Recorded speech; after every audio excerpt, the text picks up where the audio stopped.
Assalamualaikum warahmatullahi wabarakatuh. Salam sejahtera untuk kita semua. Perkenalkan, saya Taufik Hadi Ramli, dosen tetap pada program studi budidaya ikan di Politeknik Kelautan Perikanan Karawang. Pada kesempatan ini, izinkan saya untuk menyampaikan pernyataan diri sebagai bagian dari unjuk Tridharma Perguruan Tinggi pada bidang pengajaran yang merupakan salah satu syarat sertifikasi dosen pada tahun 2026 melalui PDDUKTPT. Saya mengampu beberapa mata kuliah, salah satunya yaitu mata kuliah Teknik Pembesaran Ikan 1 dengan kode mata kuliah BDI.2024.2.3.1.32. Mata kuliah ini ditunjukkan untuk taruna semester 3 dan bobot 1 SKS, diselenggarakan dalam 16 kali pertemuan dengan tatap muka 14 kali pertemuan dan 2 kali pertemuan UTS serta UAS. Adapun CPL pada mata kuliah ini adalah CPL 7, yaitu menguasai pengetahuan teknologi dalam kegiatan budidaya ikan pada air tawar, payau, dan laut, yang telah tertuang dalam RPS dan telah divalidasi oleh Kaprodi dan Wakil Direktur 1 Poltek KP Karawang. Capaian pembelajaran mata kuliah pada pembesaran ikan 1 yaitu CPMK 30 mampu menjelaskan konsep dasar kegiatan pembesaran ikan air tawar sesuai dengan standar CBIB. Dan untuk sub CPMK 7 yaitu mampu menjelaskan analisa usaha ikan air tawar. Untuk strategi pembelajaran yang saya gunakan yakni menggunakan DIA, yaitu Delivery, Interaction, and Assessment.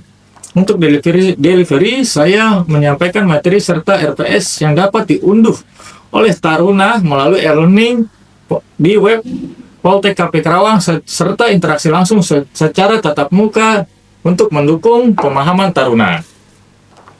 Dalam asesmen, saya memberikan penilaian baik secara individu maupun kelompok berdasarkan tugas dan keaktifan taruna melalui presentasi kelompok.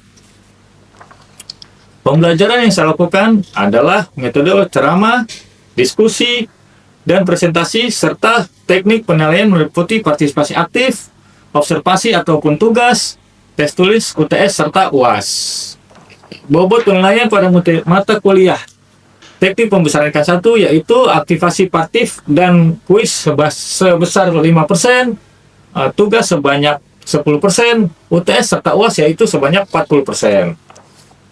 Dan untuk interaction dilakukan dengan mengajak taruna berpartisipasi aktif dalam diskusi, tanya jawab, dan refleksi bersama. Berikut adalah video pembelajaran yang akan saya laksanakan pada mata kuliah Teknik Pembesaran Ikan 1 pada pertemuan ke-15 dengan materi, strategi, sukses budidaya ikan, dan analisis usaha budidaya ikan lele. Terima kasih. Mohon perhatian, tinggalkan seluruh aktivitas. Komando saya ambil alih untuk seluruhnya. Siap, gerak!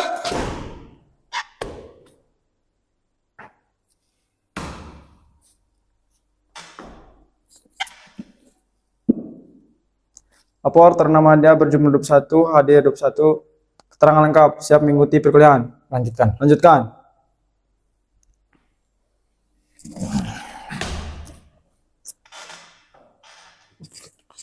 Untuk mengawali perkuliahan pada pagi hari ini, alangkah baiknya kita berdoa. Berdoa mulai. Berdoa selesai. Istirahat di tempat. Gerak. Oke, Assalamualaikum warahmatullahi wabarakatuh. Waalaikumsalam. Oke, sekarang kita pelajaran teknik pembesaran ikan, udah materi yang ke-15. Oke, sekarang kita materinya itu tentang analisa usaha, salah satunya yaitu strategi sukses budidaya analisis usaha pembesaran ikan lele. Kita kemarin sudah membahas beberapa persyaratan cara budidaya ikan lele. Kenapa usaha budidaya lele? Ada yang tahu alasannya? Kenapa kita mau membuat analisa usaha lele? Raka, apa yang kamu tahu tentang analisa usaha ikan lele? Alasannya apa? Aduh. Ya, Indana. Dikarenakan ikan lele itu termasuk ikan yang sering dicari di pasar. Oke, salah satunya adalah pasar. Ada lagi yang lain? Coba. Ayo, Robi. Ini Pak, ikan lele udah dibudidaya dibudidayakan, Pak. Oke, mudah dibudidayakan. Ada lagi? Ariel, apa Ariel? Mungkin saat ini Pak, karena kebutuhan makanan itu meningkat Pak, dikarenakan ada program ini Pak. Oke, salah satunya juga ada kebutuhan lele yang semakin terus-menerus meningkat. Oke, latar belakangnya mengapa kita mengambil ini? Pertama, sektor perikanan dalam pembangunan nasional sangat berperan dalam membuka lapangan pekerjaan baru, salah satunya di dalam usaha budidaya lele, pemenuhan gizi masyarakat, pemasukan sektor budidaya itu di salah satunya dari ikan dan mempunyai kelebihan protein dibandingin hewan lainnya. Nah, ini perkembangan lele dari tahun ke tahun, adanya peningkatan dari 2009 dan 2010 kita lihat, dan 2012 meningkat, 2013 sampai dengan 7 berapa tuh? 758 455 ton ya, sehingga dalam proyeksinya ke depannya akan menjadi lebih meningkat ya. Ini di dalam Dirjen Budidaya 2015. Oke, nah ini tujuannya mengetahui secara umum pembesaran lele sebagai salah satu usaha di bidang perikanan budidaya, menganalisa kebutuhan modal, biaya produksi, penerimaan, dan keuntungan dari usaha pembesaran lele tersebut, mengidentifikasi faktor-faktor yang mempengaruhi keberhasilan dan resiko dalam usaha pembesaran ikan lele. Nah, ini mengapa harus lele? Ya, sini sudah terlihat. Pertama, yaitu adanya daya tahan tinggi. Kenapa bisa daya tahan tinggi? Karena lele tidak memerlukan Oksigen tambahan.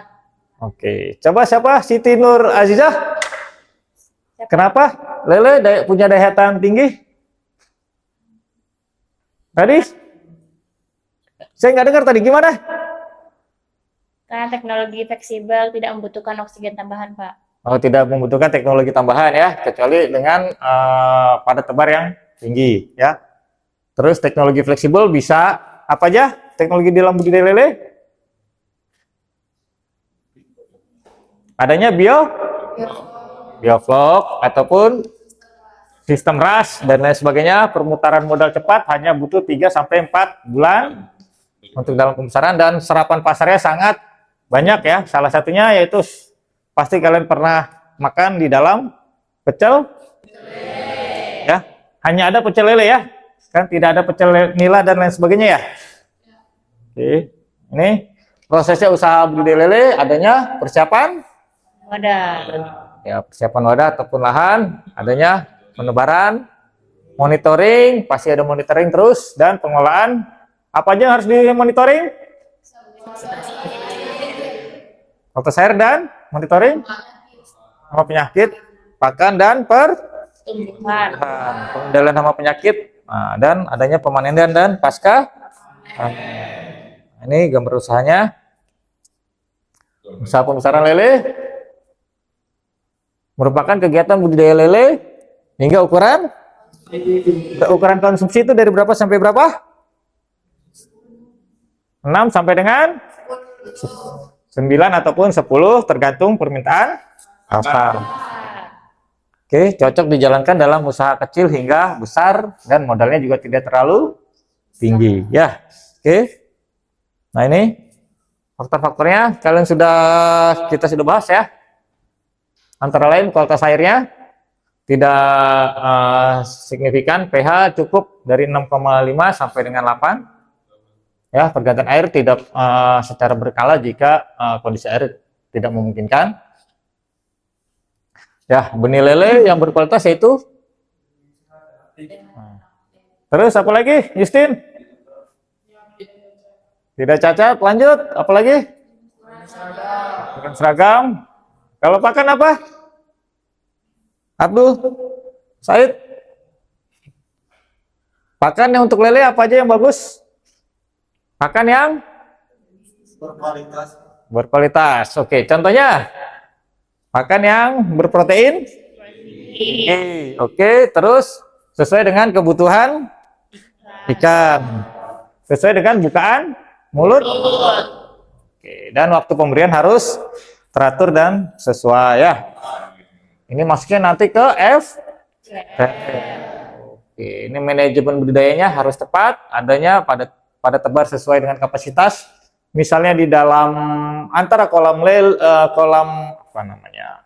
Kolam tanah dengan bioflok pasti pada tebarnya akan Berbeda. kalau di kolam tanah biasanya pada tebarnya 300 sampai dengan 500. Kalau misalnya di bioflok karena adanya sentuhan tadi teknologi jadi bisa lebih sampai dengan 1000 ekor per meter Persegi. segi. Oke.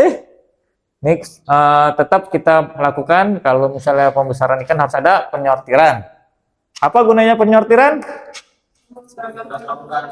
Seragamkan ukuran ya. Oke, lanjut manajemen budidayanya. Pada tebar sesuai dengan kapasitas. Nah, tadi sortir dan pencatatan rutin. Baik pencatatan dalam pakan ataupun pencatatan dalam Tumbuhan. pertumbuhan. Oke, kesehatan ikan harus wajib dijaga agar tidak terjadinya penyakit dan penggunaan probiotik ataupun vitamin lainnya. Oke. Nah, ini yang harus kita lihat juga selain faktor keberhasilan adanya faktor resiko ya. Salah satunya adanya perubahan status air. Salah satunya disebabkan oleh curah hujan. Oke. Terus adanya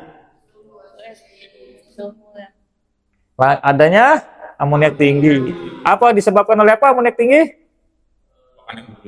Sisa pakan dan adanya feses. Oke. Nah, terus adanya limbah kemungkinan ya kalau misalnya dengan air dari irigasi ya. Oke, terus harus bebas dari penyakit agar resikonya bisa diminimalisir. Oke. Nah, ini pakan juga jika pakannya berkualitas rendah ataupun berprotein rendah, maka apa dampaknya kepada ikan lele? Memperlambat perbaikan. Ya, akan jadi lambat dalam pertumbuhannya. Fluktuasi harga, kadang harga tinggi, kadang harga rendah. Tapi untuk saat ini kayaknya harga untuk lele itu sangat bagus sampai dengan 20.000 per kilo. Oke. Nah, ini pengelolaan kualitas air yang buruk akan bermasalah. Nah, ini peluang usahanya. Ya, peluang pasar untuk ikan lele sangat besar. Di antaranya adanya keuntungan, modal relatif terjangkau. Ya, tidak terlalu besar, perawatannya sangat mudah. Pertumbuhannya cepat, yang tadi saya bilang, butuh hanya 3 bulan paling bisa panen. Permintaan tinggi, pasti selalu ada aja permintaan untuk lele. Tidak bakal berkurang. Dan keuntungan yang cukup menjanjikan ya, biaya operasionalnya efisien. Keuntungannya bisa mencapai jutaan rupiah. Nah, ini kelebihannya lele siklusnya pendek, tahan terhadap penyakit, ya. Pakan mudah, adaptasi tinggi, dan teknologi budaya yang sederhana dan mudah dipelajari. Nah, ini peluang pasar. Selain di dalam kita bisa jual ke tengkolak, kita juga bisa menjual ke para konsumen langsung. Ya. Contohnya, kita bisa menjual ke tetangga, door to door, rumah ke rumah. Ya. Pasar internasional maupun adanya industri olahan. Misalnya lele bisa dibuat, jika lele itu apa ya, dalam arti kata kelebihan berat ataupun udah tidak bisa jual atau afkiran, bisa kita dilempar ke dalam industri olahan. Contohnya apa aja olahan lele? Bisa pembuatan abon lele, terus nugget ya, salah satunya ada nugget, abon dan lain sebagainya. Produksi yang cerah ya, permintaan terus meningkat, harga stabil dan kompetitif, dan peluang usaha jangka panjang. Oke. Nah, ini analisa usahanya. Misalnya kita mau membuat usaha lele, ini analisis biaya operasionalnya. Misalnya kita membeli lele dengan 10.000 ekor, kebutuhannya dengan 5-7 cm, estimasi biayanya hanya 2.500.000, pakan kurang lebih 1 ton, dengan harga 11.000, listrik, pompa air. Ini agak berat di dalam pakan ya. Semuanya budidaya pasti akan dibeban di dalam pakan, karena pakan itu bisa mencapai 60 sampai dengan 70% di dalam Masa pertumbuhan. apalagi di dalam pembesaran ikan ya. Jadi pakan ini yang harus kita persiapkan. Oke. Nah, ini keuntungan bersihnya. Jika kita tadi menebar lele dengan panen total 1 ton, nah ini dengan berat rata-rata 125 gram. Nah, ini omset penjualannya bisa sampai dengan 21 juta dengan estimasi lele 20.000 per kilo. Nah, akan mendapatkan biaya bersih 6.740.000. Nah, ini jika kita mempunyai beberapa kolam. Jika kita punya lebih kolam berarti bisa dihitung. Jadi profitnya 31,7%. Dengan BP-nya hanya 13.600 rupiah per kilo. Per kilo lele. Nah, ini apa aja yang harus dilihat untuk strategi mencapai keberhasilan lele, yaitu adanya pencatatan data, baik data panen, data pengeluaran pakan, itu harus kita catat, data SR dan FCR pasti terlihat. Nah, prioritas utama itu pada kualitas benih harus dari. Ada ciri yang bersertifikasi. Coba Aziza apa? Tadi bagus sekali, tapi tidak terdengar. Dari ciri yang bersertifikasi. Ya, harus hatchery dalam bersertifikasi adanya TPIB-nya. Jadi kita tahu pasti akan menghasilkan benih yang unggul. Nah, kestabilan pH, air harus dijaga. Misalnya pH itu bisa dicek dengan, kalau jika kita tidak memiliki pH meter, menggunakan kertas apa? Lakmus ya, untuk kita melihat pH-nya. Nah, ini stabilitasnya. Kita mulai dari skala kecil. Jika kita sudah mendapatkan ilmunya dari skala kecil, kita akan bisa memperbesar budidaya ikan lele tersebut ya. Dan memberikan pakan yang dalam memberikan pakan harus disiplin. Jangan sampai overfeeding. Akan mengakibatkan apa kalau overfeeding? Kerusakan kualitas air dan menyebabkan kematian pada lele. Oke? Kematian. Nah, ini. Jadi kalau nanti kalian habis lulus, kalian bisa membuka usaha ikan lele. Kenapa? Karena sangat menguntungkan, prospek cerah dan layak dijalankan. Apalagi kalau kalian hidup di tawar ya, di dalam budidaya ikan air tawar. Oke. Usaha lele dapat menguntungkan, BC ratio kurang dari 1, payback periodnya singkat, kurang lebih 2-3 siklus ya, setahun bisa balik modal, resiko terkendali, tidak banyak resiko. Yang penting kita bisa menjaga kualitas air, apalagi pemberian pakan yang tepat, pencegahan hama penyakit, manajemen budidaya, harus kita ada pencatatan ya. Dan keterampilan kita untuk agar budidaya lele itu bisa maksimal. Nah, ini keuntungannya apa aja, yaitu pertama adanya permintaan lele yang sangat tinggi, pasarnya luas, bisa di mana aja, teknologi sederhana sampai dengan bisa modern, ya, fleksibel dan scalable, dapat dijalankan di lahan sempit ya. Misalnya kalau lahan sempit, kalian punya lahan di rumah, bisa dibuat dengan sistem bioflok ataupun sistem RAS tadi ya. Oke, selanjutnya kita coba tanya jawab. Ada yang mau bertanya? Siap, izin bertanya, Pak. Ya, nama silakan. Siap, mohon izin Bapak dosen, izin penandiri. Nah, nama saya Robi Habibi, Prodi Budidaya Ikan semester 4 dengan NIT 24.3.04.04. Izin bertanya, Pak. Jenis pakan alami pada budidaya ikan lele apa saja, Pak? Oke, Terima kasih, Pak. Oke, G+ dulu biar nggak ngantuk. Kita memang bisa juga lele itu dikasih pakan tambahan ya, berupa tadi pakan alamiah, bisa berupa azola ataupun Daphnia ataupun Moina ataupun cacing sutra, tapi kan kalau itu agak berat ya. Mungkin bisa kita memberikan pakan tambahan atau substitusinya ya, minimal bisa tambahan agar mengurangi biaya dari pakan, karena biaya pakan itu sangat tinggi. Kita bisa menggunakan azola. Azola itu banyak kita mencarinya, kita bisa memberikan azola ataupun ganggang untuk lele, karena lele itu bisa makan segalanya. Lele itu bersifat apa namanya? Apa? Sulfa apa? Makan segalanya itu? Omnivora, Pak. Apa? Coba ulangi. Siap omnivora, Pak. Omnivora. Oke. Kalau makan tumbuhan apa? Ariel? Herbivora.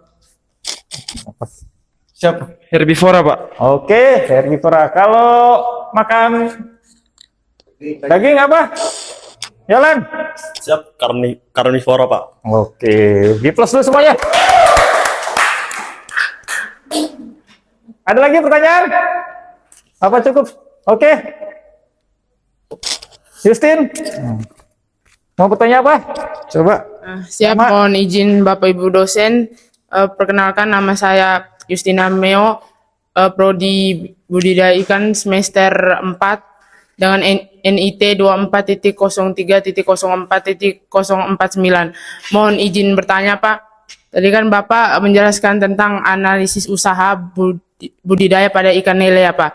Jadi di sini saya ingin bertanya, apa sih, Pak, perbedaan atau kelebihan dari kolam atau sistem yang digunakan budidaya ikan lele seperti menggunakan bioflok? Apa sih, kayak perbandingan atau perbedaan dengan sistem kolam lainnya, dan yang cocok untuk mendapatkan keuntungan gitu, Pak, dan cocok untuk dibuat usaha. Siap, terima kasih, Pak. Indana, mungkin bisa jelaskan antara bioflok dan kolam tanah?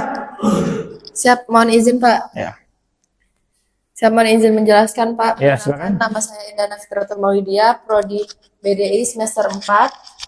Izin menjelaskan pertanyaan dari rekan. Ya, lanjut. Jadi, kenapa bioflok itu lebih menguntungkan? Dikarenakan bioflok itu bisa menjadi ini Pak, pakan alami untuk ikan itu sendiri. Oke. Dikarenakan ikan itu mendapat cemilan dari kotorannya sendiri Pak, karena sistem bioflok itu. Dan untuk sistem kan ada juga kayak ras gitu ya Pak. Ya. Jadi ya sistem ras itu menggunakan air limbah itu digunakan kembali untuk sistem budidaya itu. Jadi dibandingkan budidaya yang biasa itu kayak kita tuh menggunakan teknologi dalam sistem budidaya kita Pak. Oke, G plus dulu. Ya. Tadi sudah dijelaskan oleh Indana ya, ada beberapa contohnya tadi untuk kolam ya. Setidaknya ada kolam bulat, kolam tanah, dan lain sebagainya, ada sistem bioflok ataupun ras ya. Semua memiliki keuntungan dan kerugian masing-masing. Kenapa sekarang banyak bioflok? Karena bioflok itu rata-rata di kota besar. Ya. Karena adanya lahannya sempit. Dan dia bioflok itu mempunyai keuntungan pertama pada tebarnya bisa tinggi, yang tadi saya bilang. Yang kedua, cukup pakannya cukup, karena tadi adanya adanya probiotik, pertambahan probiotik akhirnya bisa mengurai zat-zat kotoran ataupun zat sisa makanan menjadi pakan alami mereka. Tapi ada pun kelemahannya bioflok, yaitu pertama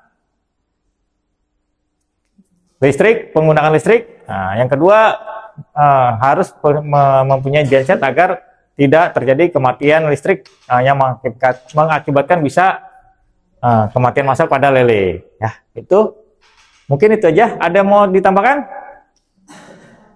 Ya, saya rasa cukup untuk perkuliahan hari ini. Terima kasih. Wassalamualaikum warahmatullahi wabarakatuh. Waalaikumsalam.